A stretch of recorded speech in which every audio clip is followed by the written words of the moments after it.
5 rupa Roh Kudus yang terdapat di dalam Alkitab.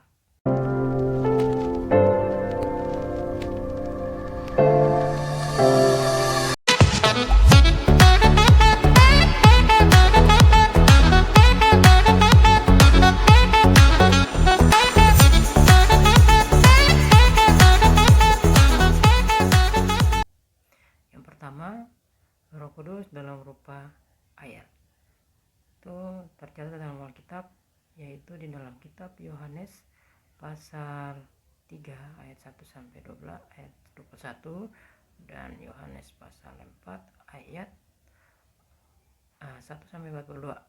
Kalau Yohanes pasal 3 ayat 1 sampai 21 itu bercerita bagaimana Tuhan Yesus menjelaskan kepada Nikodemus sebagai seorang ahli kitab Taurat cara bahwa jika seorang ingin masuk kerajaan sorga, maka ia harus dilahirkan oleh roh dan oleh air. Namun lebih spesifik lagi, Tuhan Yesus menjelaskan di dalam Tuhan Yesus mengatakan bahwa dirinya dan Roh Kudus adalah air hidup. Yang kedua, Roh Kudus dalam rupa angin. Roh Kudus dalam rupa angin tercatat di dalam kitab Kisah Rasul pasal 2 ayat 2. Diceritakan tentang murid-murid sedang menantikan kedatangan Roh Kudus dan di situ mereka merasakan kedatangan Roh Kudus dengan sembusan sebuah angin kencang, angin keras yang akhirnya menghadirkan Roh Kudus yang dalam bentuk lidah-lidah api. Yang ketiga, Roh Kudus dalam rupa cahaya. Itu tercatat di dalam kitab Kisah Para Rasul pasal 9 ayat 3.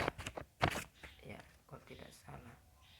Ya, Kisah Rasul pasal 9 ayat 3 itu menjelaskan bagaimana seorang pribadi yang bernama Saulus dalam perjalanannya ke Damsyik untuk menghancurkan orang-orang percaya didatangi oleh Roh Kudus dalam bentuk cahaya dan akhirnya membuat dia bertobat dan menjadi seorang pengikut Yesus. Untuk Roh Kudus yang keempat ialah dalam bentuk awan. Tercatat di dalam 1 Raja-Raja pasal 8 ayat 10 itu menceritakan Roh Kudus hadir di bait Allah setelah bait Allah dibuat oleh Salomo. Ceritanya pada waktu itu Salomo sudah mendirikan bait Allah,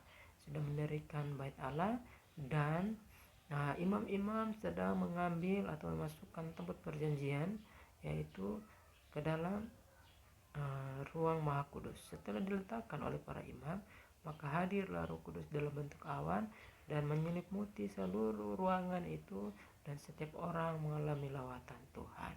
Yang kelima, Roh Kudus dalam bentuk ruang dan waktu. Roh Kudus dalam bentuk ruang dan waktu ini tercatat di dalam kisah yang terdapat di dalam Kisah Para Rasul pasal 8 ayat 26 sampai 40. Di situ diceritakan tentang seorang penatua yang bernama Filipus. Penatua bernama Filipus ini saat itu berada di Yerusalem. Maka Roh Kudus menyuruh dia pergi ke Gaza, ke sebuah jalan yang disebut Jalan Sunyi, untuk bertemu dengan seorang sida-sida Raja Ethiopia yang sedang membaca kitab Nabi Yesaya yang bercerita tentang anak domba Allah, yaitu Yesus Kristus. Kemudian sang penatua berada di depan kereta itu dan mereka bercakap-cakap, dan penatua itu dan sida-sida itu meminta agar dijelaskannya apa maksud kitab itu, dan Filipus pun menjelaskannya. Setelah dijelaskan, dibaptis, dan setelah dibaptis tiba-tiba roh melarikan Filipus ke satu tempat yang bernama Asdod. Jadi Roh Kudus yang kelima ialah Roh Kudus yang hadir dalam bentuk ruang dan waktu. Dari kelima hal ini, hal yang paling menarik menurut saya adalah yang kelima, di mana Roh Kudus yang hadir dalam bentuk ruang dan waktu. Yaitu Roh Kudus itu tidak terikat ruang dan waktu. Roh Kudus itu pribadi yang esa, dia maha hadir di mana saja ketika Anda memuji dan menyembah Tuhan. Dia pasti hadir dan dia akan memulihkan dan dia akan menjaga, melindungi Anda dalam hubungan Anda dengan siapapun, dalam pergumulan Anda atau apapun yang saat ini Anda alami.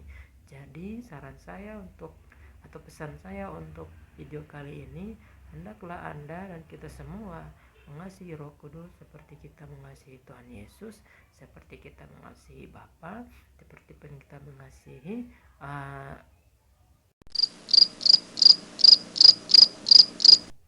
Tuhan. Itulah bingung. Jadi seperti kita mengasihi Tuhan. Jangan pernah kita membeda-bedakan antara Bapa, Tuhan Yesus, dan Roh Kudus. Tapi kita mengasihi ketiganya dengan sepenuh hati dan tidak membeda-bedakannya dan tidak mengkotak-kotakan Allah, Anak, dan Roh Kudus. Mungkin itu sedikit video dari saya. Jika video ini bermanfaat bagi Anda bisa like, comment, share,